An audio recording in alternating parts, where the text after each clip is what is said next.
Hey, what's up everyone? Hey, before you watch this video, hey, so check it out. I was going through my YouTube stuff, seeing if I missed anyone's comments and needed to reply or anything. And I went to my McClure practice day and it was the wrong video. So I had to delete it and I'm gonna redo it. So it still has some good content, even though it's from May. At the end of the video, there's some good stuff that you can apply this time of year. So check it out, enjoy the video. Hey, what's up everyone? I'm at Lake McClure.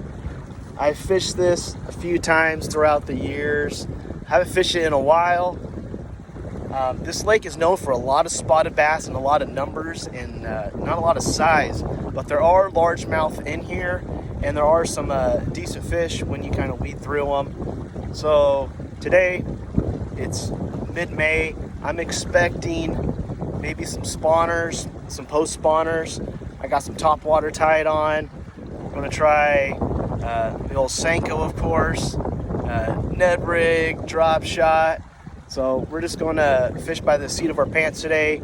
We're gonna fish the now, fish by instinct, go off some old history. Who knows what's gonna happen today? But hey, this is freestyle fishing. Let's go get them.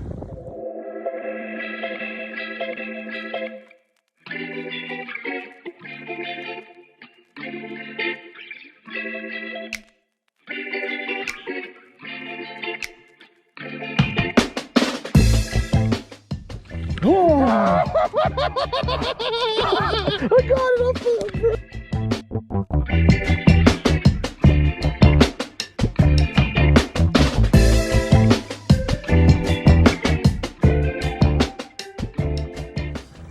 So I'm planning on starting in the back of Cotton Creek and working my way back. I don't want to fish my way back, then come back over and fish the water again. But I will show you what I am doing. So what I am doing is trying to keep my my kayak in 15 to 25 feet of water. I think that's kind of a magic number. But you can see right here on the graph, that's a fish right there. Just trying to make a mental note of the areas and definitely fish that stuff on the way back. So I'm kind of just doing a quick scan of the area, working my way back to Cotton Creek, and just making a note of the depth of the fish I'm seeing, and I'll need to target that stuff later on in the day. Again, I got in the water about 11 o'clock, so it's a late start, so let's see if we can make the best of it. Well, heading back to Cotton Creek, it's kind of got my mind working, looking at everything. I think what I'm going to do is throw top water and a Senko, alternate back and forth. I plan on fishing the back, all these little coves and cuts coming in. They look real good. What I've discovered in the past, fishing a post-spawn bass, is, you know, there's some of them will be in the back of these cuts cruising, just kind of cruising around, schooling up on some of these points. You know, the spots, you know, they're done spawning and they're going to move out to maybe the first set of points or so, stage up there, start feeding, you know, try to get some of that weight back that they've lost, just sitting there doing their spawning thing. But hey, we're gonna see how it goes. The fish will decide what they want to eat and how they want to eat it today. So let's get them. Good sign. We have to slow stuff down. I can only assume.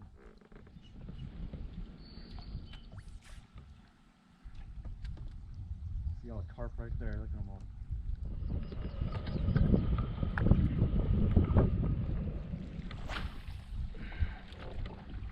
Looks like I'm gonna start fishing some points. Not really.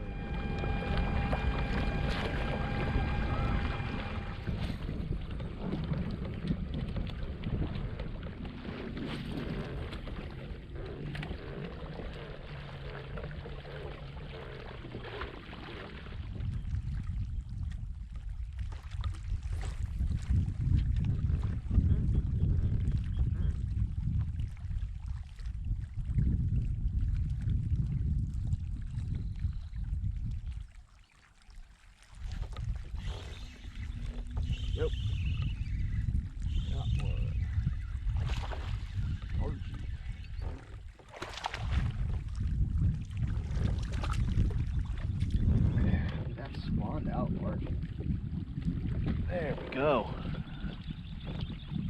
There we go. That is what we're looking for. Not a big one, but spawned out 15-incher. That is fantastic for this lake.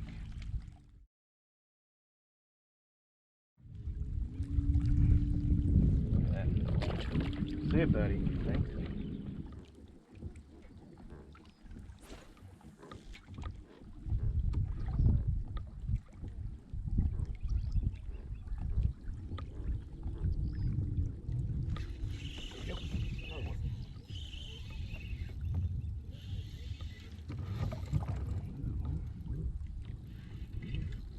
Ooh.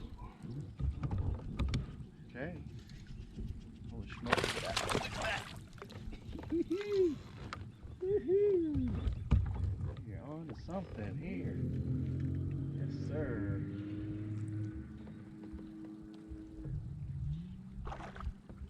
Sometimes you wish you had a net, huh? Woohoo! That's a good fish. That's a great fish. Look at that. He's barely hooked. Ooh-wee. Alright, let's mark this. So, this might be onto something. Look at that. That's a great largemouth. That is a fantastic largemouth for this lake. Picture this guy.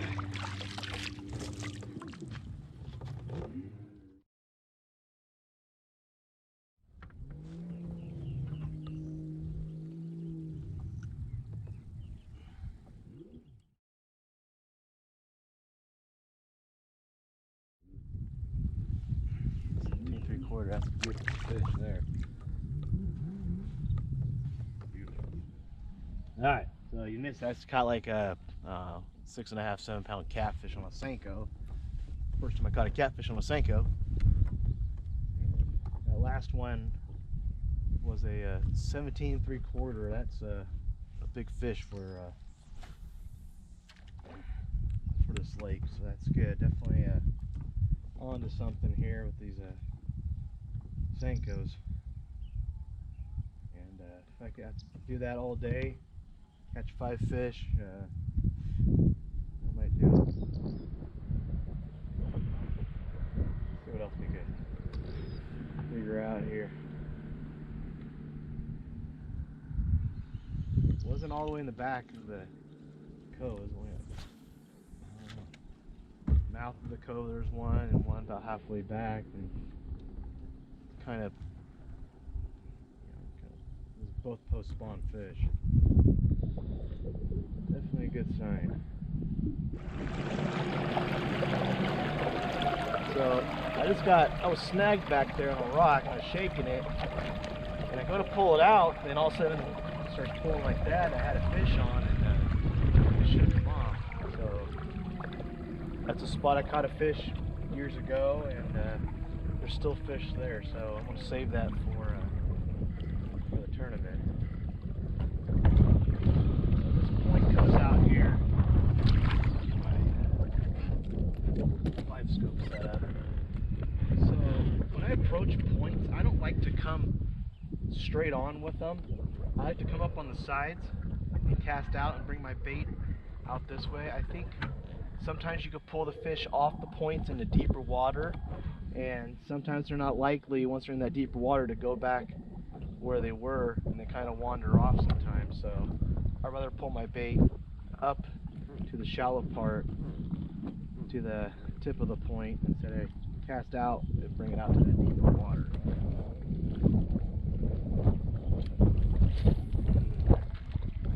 And especially when I'm throwing swim baits. And don't get me wrong, there are times when,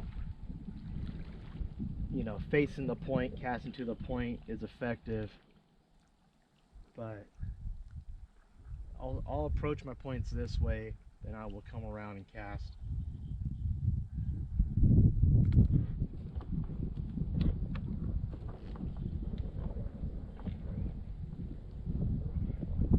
Especially top water also. I like to bring the bait to the point. I don't like to pull the fish off the point if I don't have to. Just depends on how the fish are positioned also.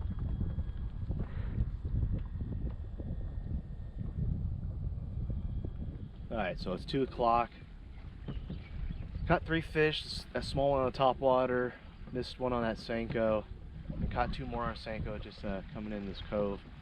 I think I'm going to keep tossing this Senko.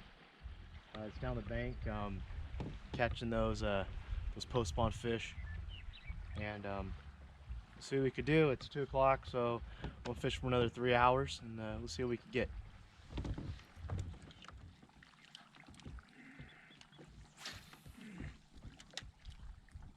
I would say probably 90% of the time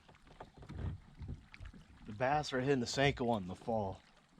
So I'm not spending too much time sitting there shaking it. And don't get me wrong, there is a time when that is the case. You have to fish very, very slow and kind of dead stick it. But so far today they've hit it on the fall, so I don't want to spend too much time letting it sit on the bottom and shaking it and stuff. I'm just going to keep casting. So here's one unique thing about this, about Lake McClure. There's wild donkeys that live on the other side of the lake that just run around wild. Check this out. So there they are, the wild donkeys of Lake McClure.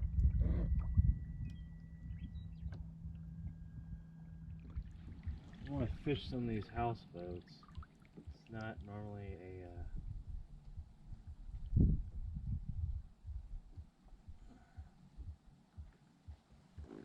thing I do this time of year, but could be it's usually something you do in the summertime. In the summertime, these fish will suspend underneath these houseboats. Good shade, good spot to ambush prey and stuff.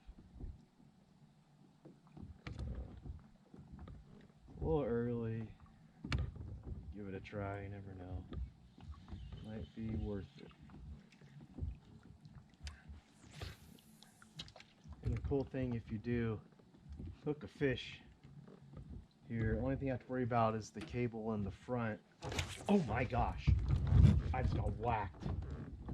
Yeah, it broke off. Holy smokes. Did you see that? I just got whacked. Oh goodness gracious. We might be onto something. Broke my leader. Holy smokes. Let's wow. Let's redo that. GoPro, stop recording.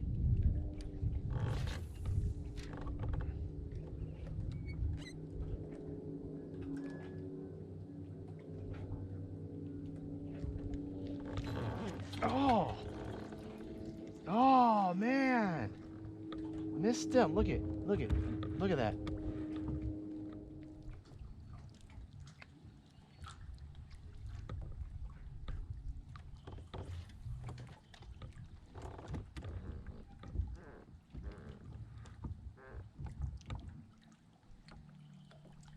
Whew, I am getting toasty today.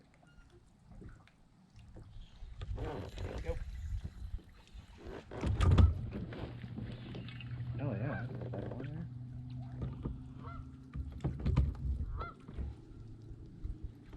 That's fine.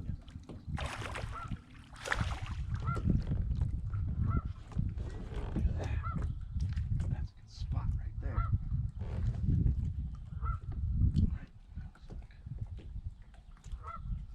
That's a good spot. That is a good spot. Let's get a measure on this one real quick.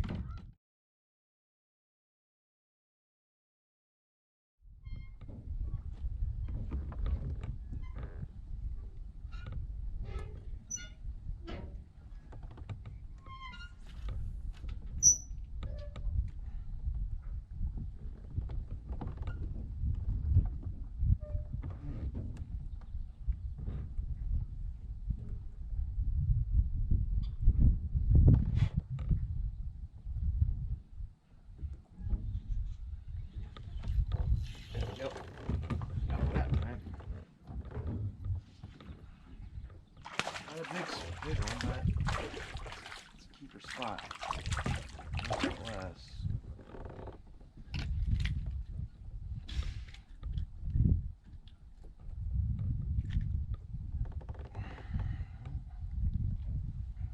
Keeper, but not a big one.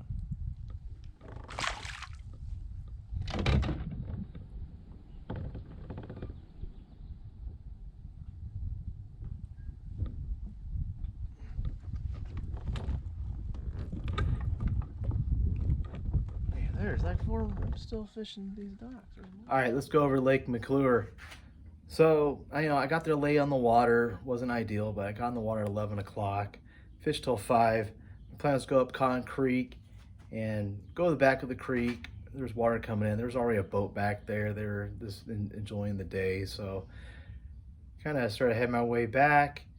Fished back of some pockets and stuff. Every time I went to the back of the pocket, there was carp back there. It wasn't really what I was looking for, obviously. As you saw in the video, I caught those largemouth bass. One was the beginning of this spawning cove. The other one was about halfway back in the cove. So I was throwing a 5-inch Senko. This color is 297. It's a green pumpkin with a green violet flake in it, with a regular O-ring on there, with a 1/0 owner mosquito hook. This one right there. In the tournament, when it comes to my tournament coming up this weekend, I will be switching to a 1/0 mosquito light hook. The only reason I switched to these mosquito light, it's a light wire hook, and I think with the spinning rod, it takes a little bit less force to get that hook to really penetrate in the fish's mouth. This is what I caught those largemouth on. When I got to the houseboats, broke one off right away, retied, put a 5-inch Senko back on. I did have the Senko on this wacky harness by Frenzy Baits. It has 2 O-rings on there. It saves your Senko from splitting. You get a lot more life out of your Senko, but check those out on frenzybaits.com. And what ended up happening, the fish grabbed it and basically got bit, set the hook, ended up taking the Senko, and all I got back was the O-ring. So taking that into account, I ended up switching to same color Senko, but just the 4-inch size, knowing that those were most likely spotted bass that were biting. All my Senkos, I was throwing on my Dobbins Champion XP 732 with a Daiwa Regal 3000 series reel, 10-pound braided line, 6-pound fluorocarbon leader. So houseboats. I was real hesitant on doing a video with the houseboats in it. It's a fun thing I like to do. Not many people do fish the houseboats. I personally thought it was a little early to fish the houseboats because it's May. Usually in the summertime, that's something that happens. Water gets real hot, sun's out. Those fish are looking for some shade, some cover. Cool thing about the houseboats themselves, it's not like any other cover that's on a lake, your rock piles, trees, brush, stuff like that. If the water level goes up 5 feet, down 5 feet, or down 10 feet, those houseboats stay in one spot and just go up and down. And it's something I really think that gets overlooked. There's a lot of lakes in my area that have houseboats, permanent houseboats. Comanche, Don Pedro, Lake McClure that I just fished, and there's many other ones throughout California that have these houseboats.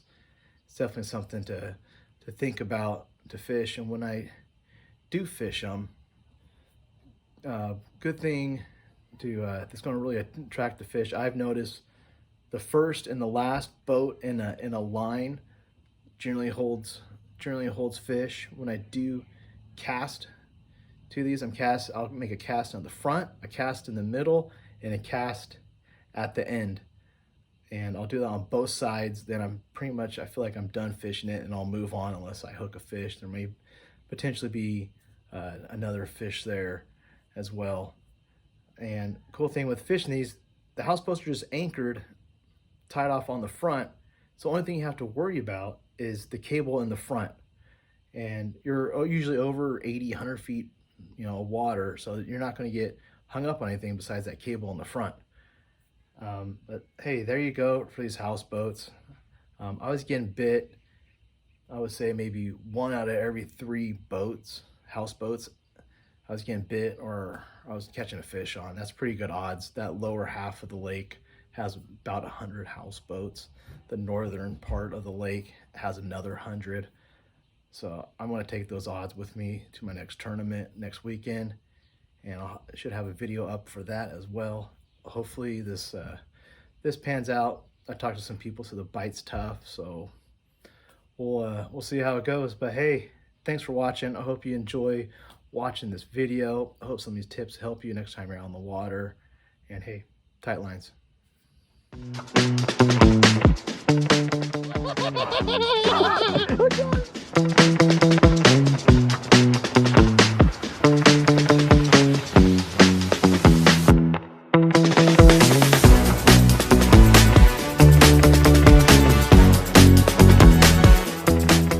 Oh my God!